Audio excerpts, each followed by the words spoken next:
เมสโบเข่าครัวสบายดีไหมสูสวัสดีก้อยหอยเมสโบเข่าครัวเสร็จเมนูก้อยหอยไปเอ คืน อ นี้พอเดียวไปหาเก็บหอยก็เลยได้หอยขี้กระต่ายพี่น้องหลายเมสโบสิเก็ดเมนูก้อย น้อยมัน กำลังขั้นตอนเฮ็ดก็หักคอพี่น้องหักคอแล้วก็สิเพิ่นก็สิเอาใบตองเลี้ยงมาเอาเมือกมันออกพี่น้องเมนูเพิ่นก็ล่างก่อนเลยวิธีเฮ็ดกินก็แบบบ้านๆพี่น้องแต่ว่ารสชาติเด็ดเลยนะไม่ใช่บ่ชาติใบตองเลี้ยงพี่น้องไม่สโบเพิ่นเสียวใบตองนี่แหละขั้นตอนเพิ่นเสียวเมือกออกขั้นตอนกำลังเสียวเมือกหอยออกพี่น้องนะเบิ่งเด้อพี่น้องเด้อวิธีกินง่ายๆสโบเพิ่นกำลังเอาตองเลี้ยงห่อแล้วก็เสียวเมือกออกขั้นตอนง่ายๆพี่น้องไปลองเฮ็ดลองเบิ่งพี่น้องภูมิปัญญาชาวบ้านสิประมาณนี้สีมือแต่ว่าขันเซฟกระทะเล็ก มาลองซีมได้พี่น้องอยู่ที่ทำกินบุษรพามกินก้อยหอยน้ำเด้อทิมไปหลานสาวเพิ่นมานำต้ามาบรรยากาศมื้อนี้ก็ฮ้อนพี่น้องตอนเศร้าๆเป็นอากาศหลังจากเฮ็ดเวียกเฮ็ดงาน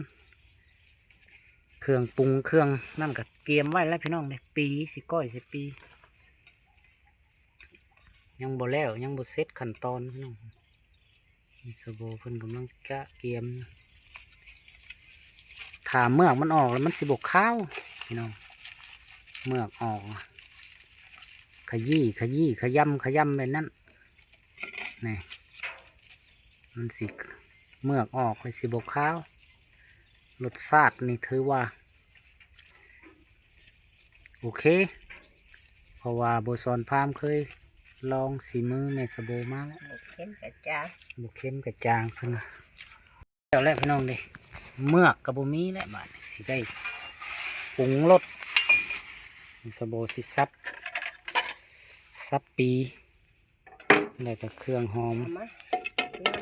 น้ น้ำบ่ ำกระจอกนะ ปีเอาเกลือใส่แล้วก็ยำปีลงไปในกระถ้วยหรือว่าจานนะพี่น้องกินก้อยหอยน้ำเด้อสาวทิมเด้อหลานสาวเพิ่นมานำก้า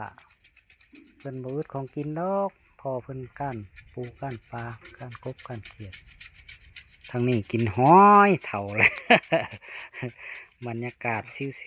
ตาบ่เห็นหูบ่ ๆตาบ่เห็นหุ่งบ่เห็นปูเห็นปลาโอ้พี่น้องยังได้หลาย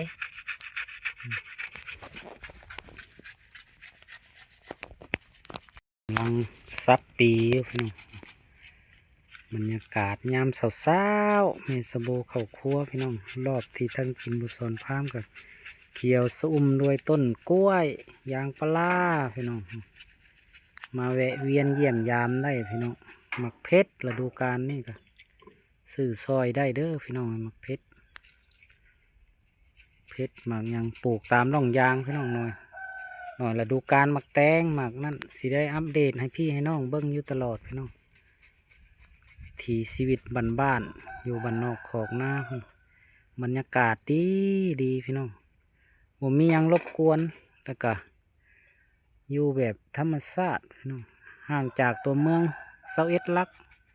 ห่างจากเมืองอุทุมพรมาแวะอยู่พามไกลจานคำบูฮะคันถ่ายอยากมาเยี่ยมมายามเมสโบกำลังคุกคุนบุกบุนอยู่กับ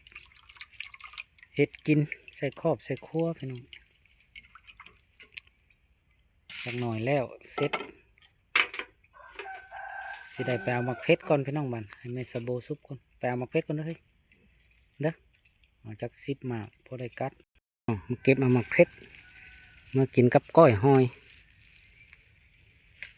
เพชรก็โคตรงามเลยพี่น้อง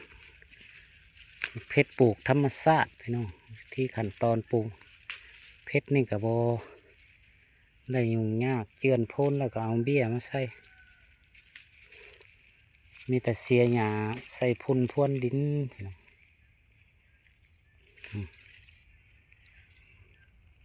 ขอสำนี้พี่น้องบ่เอาหลายนี่เพชร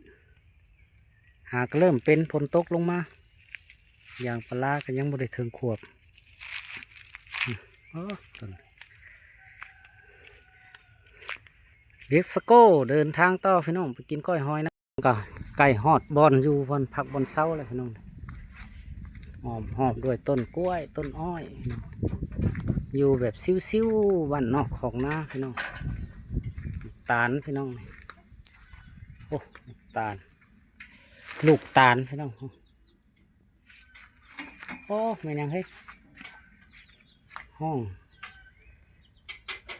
ขึ้นไปเบิ้งเมซาโบก้อยหอยพี่น้องกินข้าวน้ำกันเด้อไก่สิสำเร็จเลยพี่น้องใส่ข้าวขัวและขั้นตอนนี้ พูดจ้ะ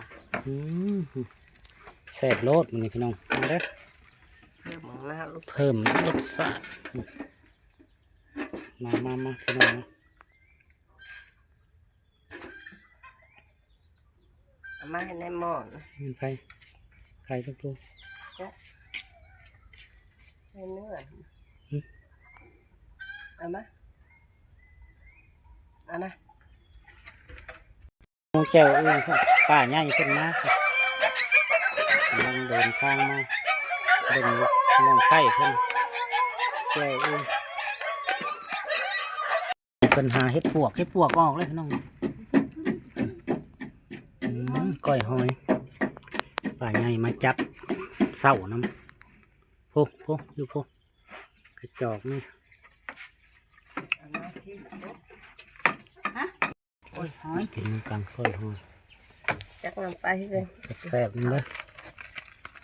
ไข่เนี่ยที่